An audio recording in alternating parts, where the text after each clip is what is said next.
Yeah, and that's a big part of the beast kingdom of the last day, where iron mixed with miry clay. The iron is demonic and alien.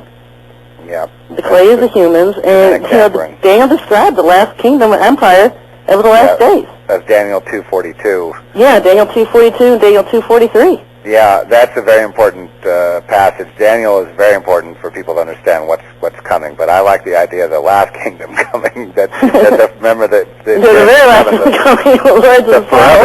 The forever kingdom. That's what I'm talking about. Yeah, but I'm not going to roll over and play dead. I know you're not going to, and just allow these people to take over our country, take over our world without some kind of a fight. I've tried to kind of fit in, before, and I can tell you it doesn't work. If you're one of us, you're one of us. There's nothing you can do about it. God had to make, if you're like us, if you are listening to this program and you understand what's being said here, then you're not one of them. So you better get busy. Yep. Because, busy just meaning, you don't have to do a bunch of busy work according to your own understanding or your own thoughts, but yielding to what the Lord would have you do.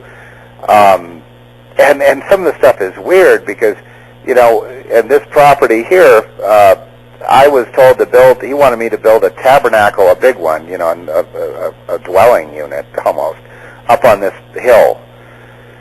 You know what, we'll get back to it when we get back from break, 'cause I know Steve's about to break for break. Okay. So we'll pick it up when we get back from break. Okay. Is this a break? This is the Reality Radio Network on Telstar 5 Transponder 5 and on the internet at realityradionetwork.com. Hi, I'm Steve Quayle, and for over 10 years and thousands of hours of radio broadcasts, I've been warning and preparing individuals and families of the great perils that are now upon us by having interviews with some of the more interesting and controversial guests in the country. It benefits you to listen in to my previous radio broadcasts, which are available by subscription to archiveondemand.com or by calling Steve Melching at 260-356-2611. Time is running out. The information you may gain could mean the difference between life and death. So once again, call Steve Melching at 260-356-2611. And now once again, back to Sherry. Okay, and we're coming back. This is Sherry Shriner Live. Tonight I have Zeph Daniel with me.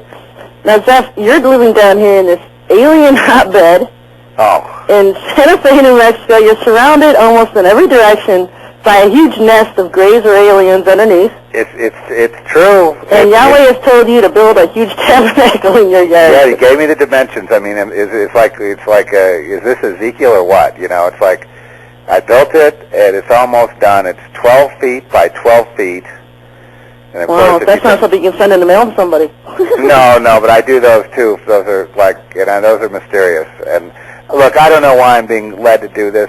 He wanted me to do these things out of stone, and right now where I live, there's enough stone. I could move stones here the rest of my life. Yeah. But this thing is, it's 12 by 12. It has, there's 8 by 8 posts, and if you know anything about building, 8 by 8's a pretty big post. Right. 4 of those, and then it's 12 feet high on one side, and then 9 feet on the other, and then the roof slants, and at the top, it's an open-air structure. At the top, there are these things called, they're little like strip trees. They call them latillas here in New Mexico, and that it forms a shade roof over the what I call a brick on sand floor, which is no grout, just brick packed in really, and then stone surrounding it. It's squared off northeast, west, and south, and it looks right at this. Let's just put it this way: it's a mesa where there's a lot of UFOs that go in and out of it, a lot of sightings. There are petroglyphs all around it from the Anasazi Indians who... And the Dulce base is located right inside that mesa. Right inside the Archuleta Mesa. This is not the Archuleta Mesa. This is one that connects to Kirtland Air Force Base. Okay, and they've got, a 8-level facility there? And they've got a facility there, and if you go way back in UFO lore, you'll go on the internet and do a search on a Paul Benowitz. Yeah, well, there's some abduction stories of people being abducted and taken to Kirtland. Right, and so anyway, but in this particular corridor where this property looks at, where that tabernacle looks right at, anyway, I said, why do you want me to, I don't want to get off on how it was built, but it was specifically built, and then, why? And he said it's like a circuit going into the earth. Why? Because you're going to fight these things. We're fighting. He wanted a presence here. He said, I dwell here, and we're fighting these things. And so I'm like, okay. I fought them before, Sherry. There was a time where I had in Los Angeles, where I got into quite a contest with them. They were trying to drag me out of the house, and one time there was this little gray that he showed up, and his head was as tall as the door.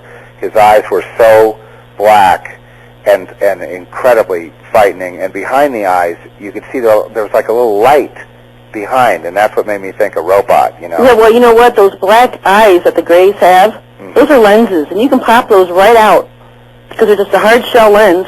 Yeah, there's you can pop it right off, and in underneath is just a red eye. Okay, beyond that, but this was like a light, and there's actually a photograph circulating around the web that looked exactly like what I saw. But look, here's the thing: I was put out, and then the next thing I know, here's how they mask. Here's how they give you a screen mask. I was being dragged across the room in a motel. Okay, I'm seeing a motel. I'm being dragged sideways across. And you're a big boy. By these little beings. And you're not I'm not really light, put it that way. I think I'm built for spiritual warfare. Anyway, the bottom line is I was being dragged across, and then when I woke up, it triggered a memory of a horrible memory of when I was a child of what I could only call satanic ritual, involving children and pedophilia, and I don't know why there's a phone ringing. I have no idea. Right when I started talking about that, that's terrible. But that memory triggered me into going and getting deliverance. But it took 12 years or something before, 10 years after that.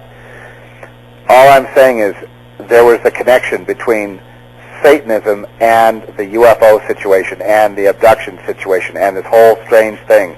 It's all going back to satanic ritual, which is basically witchcraft, which is basically harvesting, which is basically the negative way, and using the powers to be able to create universes or to create vortexes or to create people, to be as God, really. Yeah, well, I know there's that connection there, but the Lord's just never led me to that.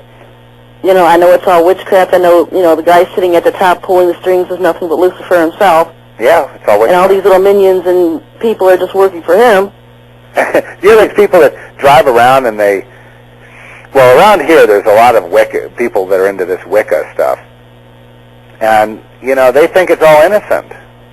And I can't believe it. Of course, I've seen the end result of it all. Well, these Wiccan, the good witches, they call themselves. Yeah. They're just so into love of Mother Earth and blah, blah, blah. And they're really hard to even reach. Yeah, Satanists are easier to reach because they've seen the power of God as they're trying to sacrifice somebody on their altar and the person's dying with a big smile on their face. They don't, yeah, well, that kind of thing does, or like Stephen, his spirit was already gone. Yeah. He never even feel the pain. He didn't feel the pain, and so many reports are like that, and that's what really spread the good news of the gospel of Yahweh's gift of salvation through Yahushua, and I've searched the world over, and Sherry, there is no other way. There is no other way except through Yahweh. There's no other way. Right. There is no other way. There is no other name that salvation comes by. Yahushua just simply means Yahweh is salvation. So it's all coming from Him. And that gift is available to all people. And, many don't even know about, it doesn't matter if they know the name of God. If they just say God or Father, yep. Would you help me? Would you help me get out of this mess? We're all in bondage. We're all beholden to this reality. And if we don't get on that path, we will be consumed by it. And just not participating in it